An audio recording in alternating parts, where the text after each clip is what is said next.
Welcome to my channel বন্ধুরা।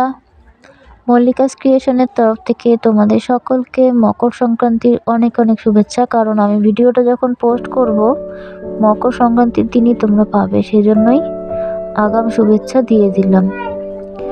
আর মকর সংক্রান্তির যে ব্লগটা সেটা তোমরা আগামীকাল বা পরশু পাবে। তো সকাল মানেই শুরু হয়ে গেল রান্না বাড়ি, খাবার দাবারের জোগাড় এসব। তো দেখো আমি বসাচ্ছি হচ্ছে মাছের মাথা দিয়ে বেগুন, আলু, বাঁধাকপি, ফুলকপি সব দিয়ে একটা কাটা চচ্চড়ির মতন করবো আর কি। রান্নাটা করছিলাম, আবার ওইদিকে মেয়েকে একটু দেখে আসছিলাম, কারণ ও এখন বড্ড দুষ্টু হয়ে গেছে, ওকে না দেখে রাখলে হয় না, বারে বারে দোলনায় চড়তে চলে যায়। তো এর ফাঁকে যে আমি মাছের কাটাগুলো মানে ভাজা মাছের মাথা আর কি, সেটা ভেঙে দিয়ে দিয়েছি, সেটা শেয়ার করা হয়নি। তো দেখো রান্নাটা প্রায় শেষ পর্যায়ে, একটু জল আছে, ওটা টেনে নিলেই নামিয়ে নেব। তারপর করলাম ডালের বড়া, তারপর ছোট আলু আর মটরশুঁটি দিয়ে একটা সবজি, আর করলাম সবার প্রিয় একটা আলু ভাজা, সেটা হচ্ছে এইভাবে চারকোনা করে কেটে পোস্ত দিয়ে আলু ভাজা। আর এই আলু ভাজাটা ভাজতে গিয়ে দেখো বারে বারে কড়াইয়ের মধ্যে লেগে যাচ্ছিল। তো কোনো দিন এরকমই হয়। কড়াইটা কিন্তু ভালোভাবেই মাজা ছিল, কিন্তু তারপরেও যে কেন এমন হলো বুঝতেই পারলাম না। একটু মাঝখানটা একটু ফাঁকা করে নিয়ে ওখানে পোস্তটা দিয়ে দিলাম, তারপর পোস্তটা একটু ভেজে আলুর সাথে মিশিয়ে দিলাম।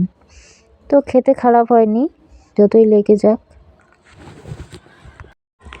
আর গতকালের আবার কয়েকটা পুঁটি মাছ ছিল, সেটাকে আবার একটু সর্ষে দিয়ে পেঁয়াজ রসুন লঙ্কা বাটা দিয়ে পাতুরির মতো করেছিলাম।